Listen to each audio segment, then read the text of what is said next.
Bonjour, bienvenue dans le module 1, débuter avec Ludiscape. Nous allons voir dans ce premier module de formation les points suivants. Comment créer un projet, découvrir l'environnement de travail et découvrir et utiliser les objets de base de Ludiscape.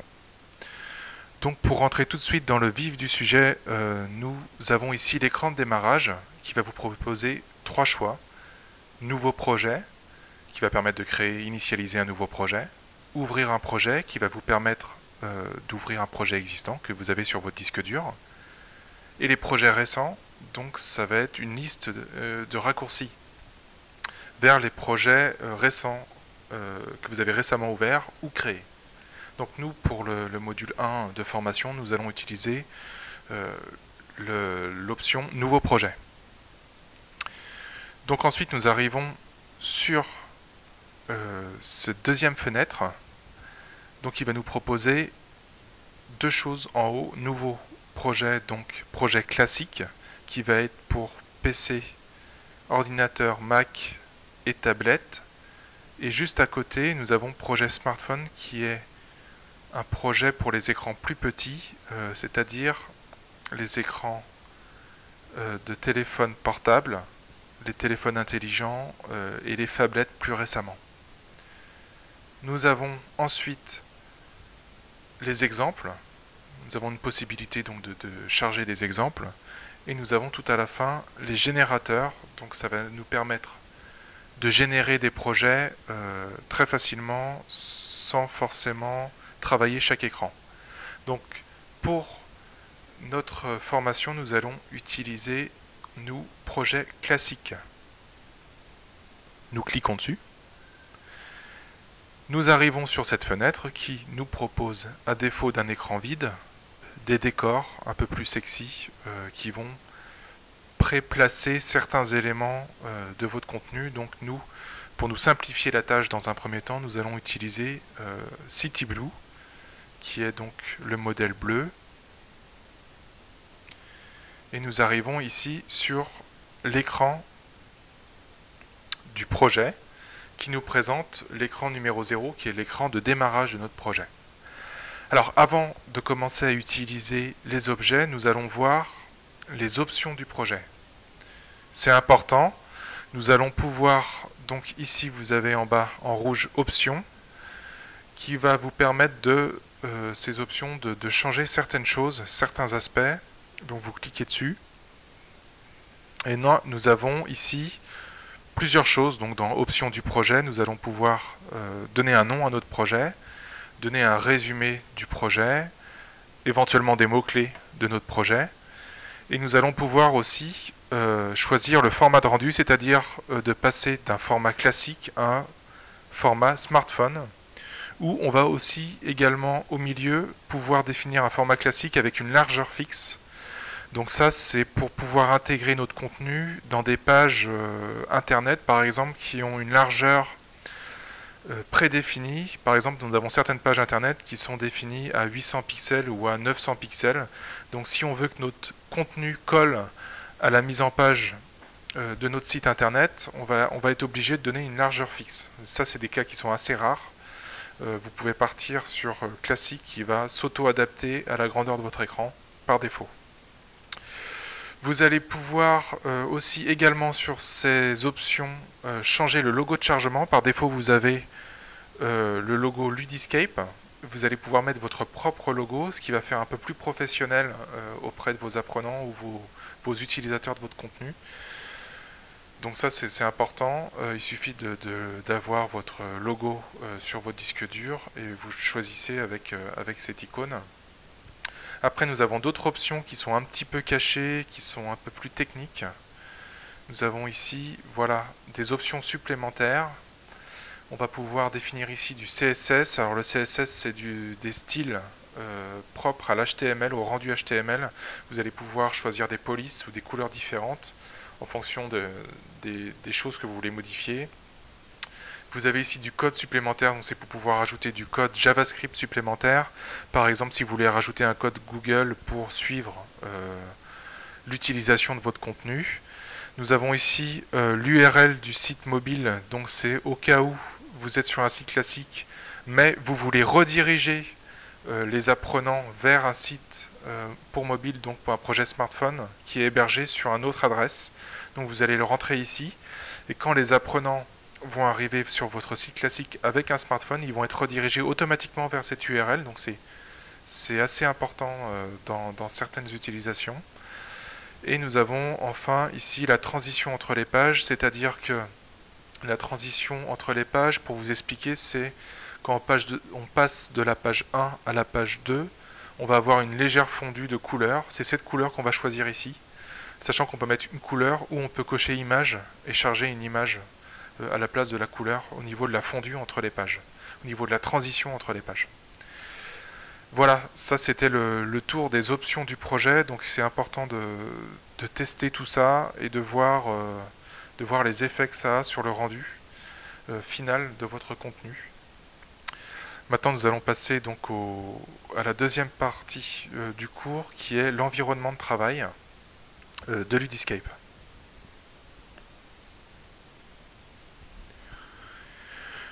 Nous allons voir maintenant l'environnement de travail. Donc l'environnement de travail commence par le menu Système qui est tout en haut, qui se compose de 4 options, Fichier, Édition, Options et Aide. D'abord la première option Fichier, donc on va retrouver tous les menus classiques du menu Fichier, c'est-à-dire Nouveau, Ouvrir, Enregistrer, Enregistrer sous. Et on va aussi trouver donc une fonctionnalité qui s'appelle Publier, Exporter, qui va nous permettre donc de publier au format HTML vers un dossier notre ordinateur, directement sur votre serveur. Également, vous allez pouvoir publier le projet sur le service gratuit cloudlearning.fr et vous allez pouvoir exporter vers d'autres formats plus techniques que nous verrons plus tard, notamment le SCORM, et un projet sous forme d'exécutable également. Ensuite, nous avons le menu édition ici qui va donc regrouper les fonctions d'édition, donc comme son nom l'indique, hein, copier, coller, couper, annuler les actions. Et on va pouvoir aussi insérer des objets un peu plus particuliers qui vont servir, par exemple, à insérer des vidéos, des lignes, des cercles, des jeux de données, des fichiers à télécharger, donc ça va être plus ou moins des fonctionnalités raccourcies qui vont insérer des objets préformatés. Ensuite nous avons options. Options, donc ça va regrouper tous les modules avancés de personnalisation. Donc là c'est vraiment sur le développement avancé, mais on va pouvoir rajouter donc des éléments HTML, du CSS, des scripts propres à notre fonctionnement. Donc ça c'est vraiment pour une utilisation très avancée du Ludiscape. On verra ça aussi sur un module plus complémentaire. Et enfin nous avons le menu aide qui va nous permettre d'avoir donc un raccourci vers l'aide en ligne qui se trouve sur le site internet Bâtisseur numérique. Ensuite nous avons, pour continuer avec l'environnement, nous avons ici la barre à gauche donc, qui regroupe les outils, les objets les plus utilisés qui vont être souvent utilisés au sein des présentations. Donc vous allez voir que si vous restez longtemps sur chaque objet, vous avez une aide qui apparaît et qui va vous expliquer à quoi sert l'objet. Donc dans l'ordre, nous avons la zone de texte, donc qui est vraiment l'objet le plus utilisé. Ensuite nous avons un bouton action qui va nous permettre donc de réaliser les interactions entre les divers écrans. On a un infobulle, c'est pour donner des détails sur une image, donc comme son nom l'indique, pour afficher une image dans vos écrans. Image et texte, ça va être un mélange d'une image avec un texte au-dessus de l'image. Ensuite on arrive sur des blocs, le bloc question donc qui va regrouper tous les objets de type question. Donc ça va être des réponses attendues de l'apprenant. Donc quand on clique sur cette fonction, on va se retrouver avec 6 choix, donc drag and drop, QCM, réponse unique, réponse syntaxique, des textes à choix multiples et des dialogues avec un avatar virtuel. Ensuite, nous avons ici les objets Ludi. Alors les objets Ludi, c'est tout ce qui n'est pas dans cette barre à gauche. Donc là, on va avoir accès à l'ensemble des fonctionnalités de Ludiscape. Donc on a toute une collection d'objets. Donc pareil, on peut s'amuser à les tester. Quand vous restez longtemps sur chaque objet, vous avez l'aide à droite qui s'affiche. Et vous avez ici donc tout un tas d'objets différents qui vont vous permettre de créer une interactivité au sein de votre contenu.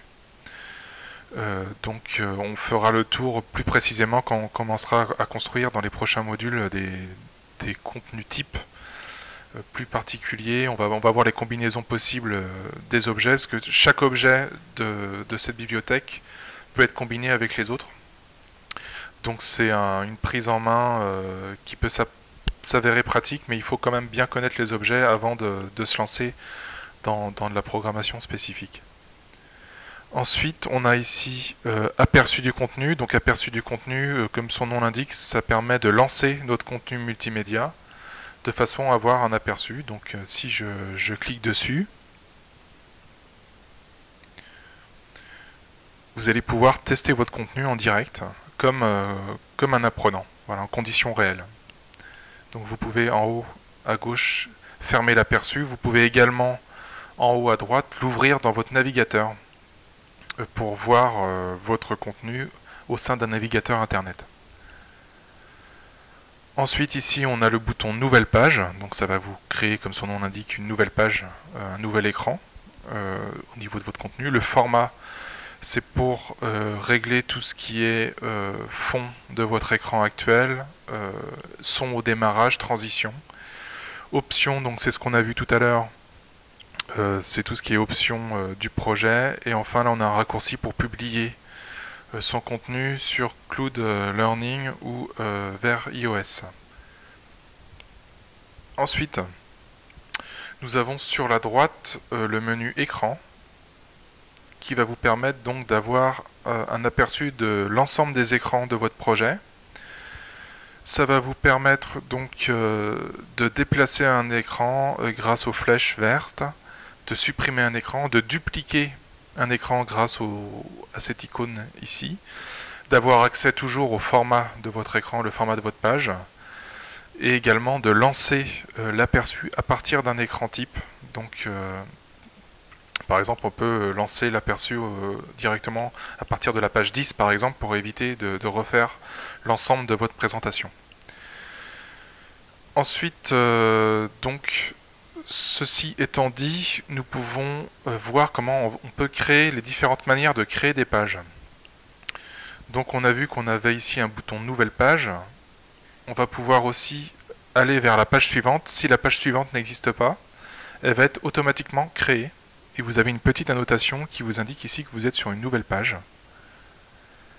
Ensuite donc, vous pouvez aussi créer des nouvelles pages à partir du menu de la navigation des écrans.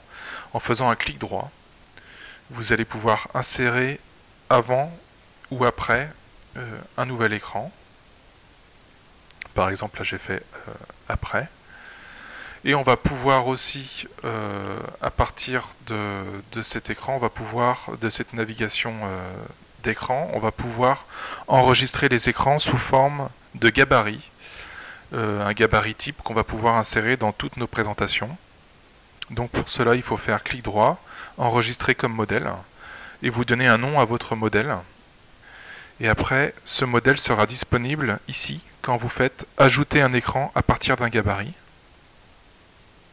Vous allez avoir tous vos écrans préenregistrés, vos écrans types, qui vont vous permettre donc de gagner du temps. C'est des mini-modèles d'écran que vous allez pouvoir insérer n'importe où, n'importe quand. Vous avez aussi donc sur cette navigation d'écran ici une zone remarques. Vous allez pouvoir nous envoyer des questions ou des remarques ou des idées au support et nous vous répondons sous 24 heures. Si vous avez un problème pour concevoir un contenu, si vous avez besoin d'une nouvelle fonctionnalité, on peut vous aiguiller, on peut vous aider. Et donc c'est bien pratique. Ensuite, nous avons ici, pour terminer avec l'environnement, nous avons deux icônes. donc une icône pour lancer le contenu sur la page actuelle. Et nous avons ici une icône pour voir l'ensemble des pages et leurs liens, ce qui permet d'avoir un raccourci, avoir une vue d'ensemble et un raccourci vers les pages. Voilà un petit peu pour le tour de l'environnement du logiciel.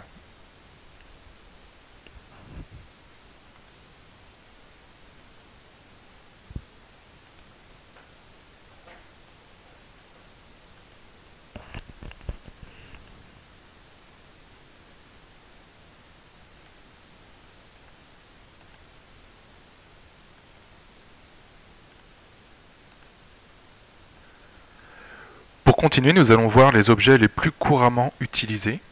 Donc le premier objet que nous allons voir, c'est l'objet zone de texte. Donc l'objet zone de texte se trouve en haut à gauche de la barre d'outils, ici. Donc on va cliquer dessus. Ensuite, il nous demande de placer l'objet sur l'écran. Hop, nous faisons un deuxième clic donc pour placer l'objet. Et on voit donc qu'il y a trois petites poignées qui apparaissent. La poignée de droite qui permet de redimensionner la zone de texte sur la droite. La poignée du bas qui permet de redimensionner vers le bas ou vers le haut. Et on a une troisième poignée en bas à droite qui permet de redimensionner sur les deux dimensions. Ensuite, on peut déplacer cette zone de texte. Donc pour déplacer cette zone de texte, il vous suffit de cliquer sur la zone de texte et sans relâcher le curseur, on va déplacer l'objet. Voilà. Pour modifier le contenu d'une zone de texte, on va double-cliquer dessus. Et on va pouvoir taper donc un texte.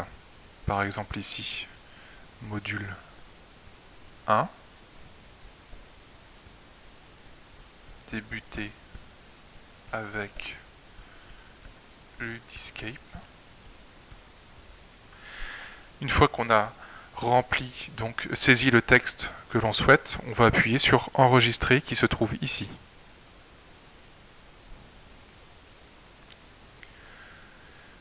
Vous avez donc en haut, quand vous sélectionnez l'objet, en haut et en bas deux mini-barres d'outils. Donc celle du haut va vous permettre de définir la taille du texte par défaut, ainsi que la couleur par défaut. Celle du bas va vous servir, donc les quatre premières options vont vous servir à régler l'alignement du texte. Donc première option en haut à gauche, deuxième option centré, troisième option centré à gauche, quatrième option centré et à droite. Il y a également un icône tout à droite de cette barre qui permet de lancer l'éditeur HTML de la zone de texte. À l'aide de ce mini-éditeur, vous allez pouvoir éditer de manière avancée votre texte, c'est-à-dire mettre en gras, en italique, souligner un mot, mettre en couleur un mot, créer un lien vers un site ou une ressource extérieure, et créer aussi des listes avec des puces prédéfinies. Donc hop, je fais un exemple. Débuter, je le mets en gras, et Ludiscape, je le mets en rouge, par exemple. Et je valide mon texte. Il nous reste un dernier niveau de personnalisation à voir, c'est le format de la zone de texte. Le format d'un objet, de tout objet de Ludiscape, est accessible en faisant un clic droit sur l'objet. Et vous allez choisir dans le menu déroulant format de l'objet. Ici. Donc dans format de l'objet, on va pouvoir faire plusieurs choses. Définir une bordure à notre zone de texte, donc une épaisseur et une couleur. On va pouvoir également donner une couleur de fond. Par défaut, elle est transparente, mais si on décoche, on va pouvoir par exemple mettre du jaune en fond. On va également ici retrouver l'alignement de texte. On va voir également le niveau d'affichage on va pouvoir donc le mettre en arrière-plan, sur un plan normal ou en arrière-plan. On va retrouver également des boîtes englobantes prédéfinies qui vont nous permettre de donner un style particulier à notre boîte, par exemple sous la forme d'une bulle de bande dessinée ou sous forme de cadre bleu, etc.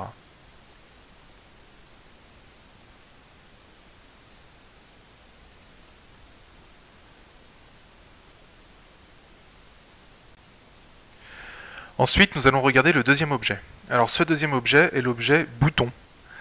Cet objet donc va nous permettre d'afficher des propositions et des interactions à l'utilisateur. Les boutons sont importants car ils sont généralement le seul lien logique et de navigation entre les écrans. Nous allons voir un peu plus loin que d'autres objets peuvent servir à naviguer dans les écrans. Pour insérer un objet bouton, il vous suffit de sélectionner le bouton qui se trouve juste en dessous de la zone de texte ici. Comme d'habitude, vous avez une aide qui apparaît à droite. Donc vous cliquez sur bouton action et nous allons le placer sur l'écran, par exemple ici. Donc comme tous les objets, vous pouvez aussi le redimensionner grâce au poignet à droite et en bas. Là, la différence qu'on va avoir, c'est quand on va éditer le bouton en double-cliquant dessus. On va pouvoir éditer le texte, mais également on va pouvoir éditer l'action du bouton. Donc l'action du bouton, c'est quoi? Par défaut, elle est à page suivante. Donc ça va nous permettre d'aller vers l'écran suivant, l'écran numéro 1, car nous sommes sur l'écran 0. Mais vous pouvez définir d'autres actions. Vous avez également aucune action, le bouton ne sert à rien. Page précédente, donc pour aller par exemple de 1 vers 0, vers une page définie. Vous allez pouvoir aussi définir comme action page suivante si OK. Donc celle-là c'est un peu particulier, elle permet de passer à la page suivante si et seulement si tous les objets questions sont corrects. Nous verrons cette option dans le prochain module. Ensuite nous avons page suivante avec suivi. C'est un peu différent par rapport à page suivante si OK. Page suivante avec suivi permet d'afficher un récapitulatif des questions avant de passer à la page suivante. Un récapitulatif des questions plus la note globale de votre contenu. Ensuite, nous avons l'option pop-up qui permet d'afficher un écran de votre projet sous la forme de pop-up. Nous avons également la dernière page affichée donc, qui permet de revenir sur la page là d'où on vient. Et enfin, nous avons rejoué le son de la page qui permet de rejouer le son lancé au démarrage de l'écran. Donc nous allons laisser sur page suivante. Nous allons appuyer sur le bouton enregistrer. Et nous allons donc voir comment fonctionne le bouton en réel grâce à l'aperçu du contenu.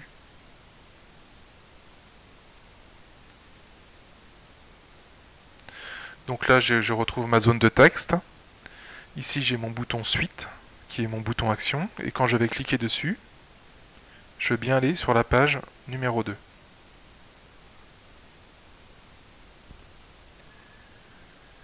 Ensuite, on a vu donc la zone de texte, le bouton, et nous allons voir un dernier objet dans ce module, qui est l'objet Image. Alors, l'objet Image est assez simple d'utilisation. Il va nous permettre d'afficher une image de notre disque dur. Pour insérer un objet image, il vous suffit de sélectionner la fonction image qui est sous la fonction infobulle. Au moment où on va cliquer donc sur image, il va nous demander de sélectionner l'image sur notre disque dur. Je sélectionne une image et je vais placer mon image. Donc vous pouvez redimensionner l'image grâce au poignet à droite et en bas. Par contre, la poignée qui se trouve en bas à droite ici, là, permet de redimensionner l'image en gardant le ratio de l'image pour éviter de déformer l'image.